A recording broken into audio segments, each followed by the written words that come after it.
नांदेड इथं कॅन्सरवरील उपचार आणि रुग्णांच्या संघर्षाची प्रेरणादायी कहाणी मांडणाऱ्या झुंज या पुस्तकाचे डॉक्टर रहाटे यांच्या हस्ते प्रकाशन करण्यात आलं। या निमित्त शहरातील हॉटेल चंद्रलोक इथं पत्रकार परिषद आयोजित करण्यात आली होती।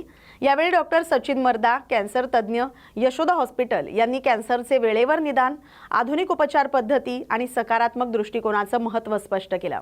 झुंज या पुस्तकात कॅन्सरशी लढा देणाऱ्या रुग्णांचे अनुभव आणि उपचार प्रक्रियेची माहिती देऊन समाजात जनजागृती करण्याचा प्रयत्न करण्यात आलाय असं त्यांनी सांगितलंय। या कार्यक्रमाला वैद्यकीय क्षेत्रातील मान्यवर आणि पत्रकार मोठ्या संख्येने उपस्थित होते। या बातमीचा आढावा घेतलाय प्रतिनिधी मोहम्मद रफिक यांनी।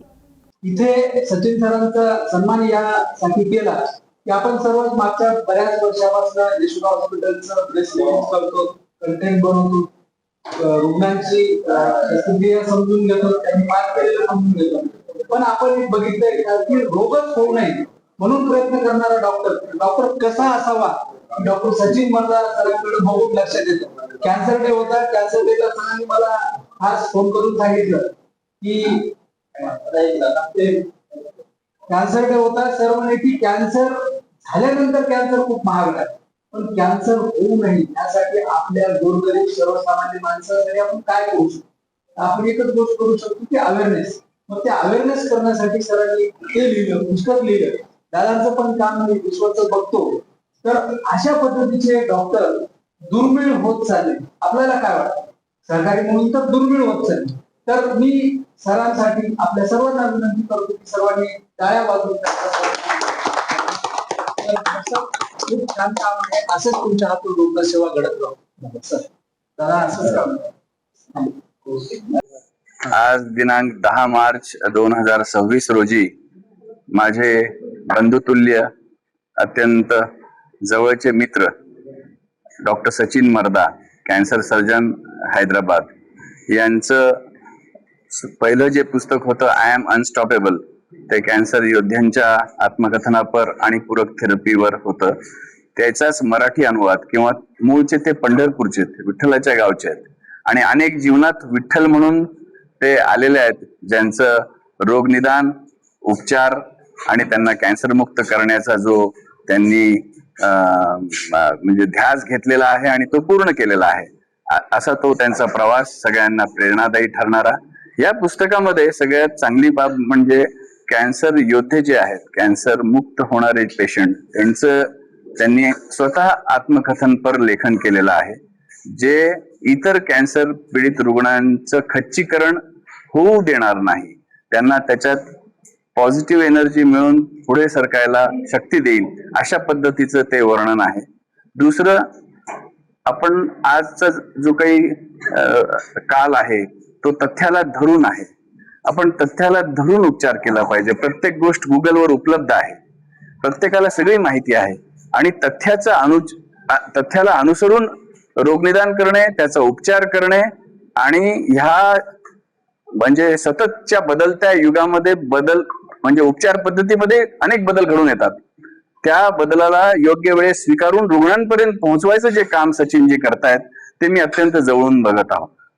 त्याचबरोबर आपल्या पूर्वापार आयुर्वेदिक पद्धतीमध्ये, होमिओपॅथिक पद्धतीमध्ये काही पूरक उपचार पद्धती आहेत, त्या आपल्याला माहित नाहीत। आपण ॲलोपॅथी म्हणलं तर फक्त तो तथ्याला धरून करणारा उपचारच समजतो, पण पूरक उपचार पद्धती जी आहे ती पण रुग्णाला खूप मदतीची ठरते आणि जी उपयोगी पूरक थेरपी शास्त्रामध्ये सांगितली आहे ती रुग्णांपर्यंत अत्यंत सोप्या भाषेत पोहोचवण्याचा प्रयत्न केला आहे। तसंच त्यांचं मानसिक आरोग्य, परिवाराचं सुद्धा मानसिक आरोग्य चांगलं राहावं म्हणूनही या पुस्तकामध्ये काही चॅप्टर्सचा समावेश केलेला आहे। माझा ह्या पुस्तकाचा प्रवास जो आहे, इंग्रजी आवृत्तीचा, आता मराठी आवृत्तीचा, अत्यंत जवळून मी बघितलेला आहे। मला या पुस्तकाबद्दल खात्रीने म्हणजे मला नक्की खात्री आहे की हे अनेक रुग्णांच्या जीवनामध्ये वरदान म्हणून ठरेल। आजच्या ह्या तारखेला, या प्रकाशनाच्या सोहळ्याला आपल्या सर्वांबरोबर मला उपस्थित राहता आलं आणि ह्याला शुभेच्छा देता आल्या, हे मी माझं भाग्य समजतो। या पुस्तकासाठी सचिनजींच्या येणाऱ्या म्हणजे वैद्यकीय प्रवासासाठी आणि असंच लेखन करण्यासाठी माझे लहान बंधू जयरामजी सुद्धा, यांना सगळ्यांना मी खूप खूप शुभेच्छा देतो। आपल्या सर्वांचं अभिनंदन करतो। धन्यवाद। आज आपण ज्या कामासाठी इथं जमा झालो तर त्या आय एम अनस्टॉपेबल या पुस्तकाचा मराठी अनुवाद म्हणजे कॅन्सरशी म्हणून जो केला त्या पुस्तकाचं प्रकाशन आणि त्यानिमित्तानं मला एवढंच सांगावं वाटेल की डॉक्टर सचिन मर्दा सर हे अतिशय व्यस्त आणि त्यांना वेळच नाही एवढ्या धावपळीच्या दिनचर्येतून त्यांनी कोरोना काळात या पुस्तकाची निर्मिती केली. त्याच्यासोबत रचना मंटानी यांनी ज्या रुग्णांना कॅन्सर झाला अशा लोकांना प्रत्यक्ष भेटून किंवा फोनवर त्यांच्याशी संवाद साधून त्यांच्या सत्य कथा त्यांनी शब्दबद्ध केल्या आणि त्या आय एम अनस्टॉपेबल या पुस्तकाच्या रूपात त्या प्रकाशित केल्या.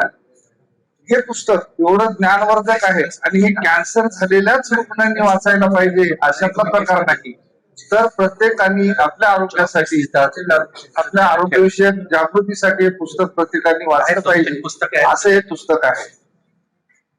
आजच्या काळामध्ये भूदान, पैसादान, वस्त्रदान, गोदान ह्या करणाऱ्या लोकांची कमतरता नाही. त्याच्याशिवाय आता आधुनिक काळात नेत्रदान, अवयवदान सुद्धा करणारे दाते पुढे येतात, परंतु आपल्या अनुभवाचं दान करणारा आणि अतिशय व्यस्त असूनही ते पुस्तक रूपाने प्रकाशित करणारा डॉक्टर हा अतिशय दुर्मिळ आहे. अतिशय ज्ञानवर्धक आणि प्रत्येकाच्या संग्रही असावं असे हे पुस्तक आज आपल्या सर्वांच्या साक्षीनं प्रकाशित होत आहे आणि याचा अनुवाद करण्याचं मला भाग्य लाभलं. हा माझ्यासाठी आनंदाचा क्षण आहे. त्यासाठी आपण वेळ काढून इथे उपस्थित झालात त्याबद्दल सर्वांचे आभार. या पुस्तकाला योग्य प्रकारे आपल्या माध्यमातून जनतेसमोर आपण येऊ द्या अशी खात्री. धन्यवाद. ते आहे तेलुगू मध्ये पण झालंय आणि हे मराठीतलं चौथं ट्रान्सलेशन आहे. आणि आणखीन दोन गोष्टी सांगतो.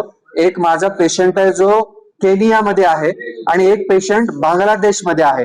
तर त्या पेशंटनी ह्या पुस्तकाच्या 100 आवृत्ती घेऊन ते त्यांच्या देशामध्ये पण त्यांच्या लँग्वेज मध्ये पण ट्रान्सलेट करतायत आणि थोड्याच दिवसात हे पुस्तक पूर्ण जगामध्ये जाईल अशी आपण विठ्ठल चरणी प्रार्थना करू.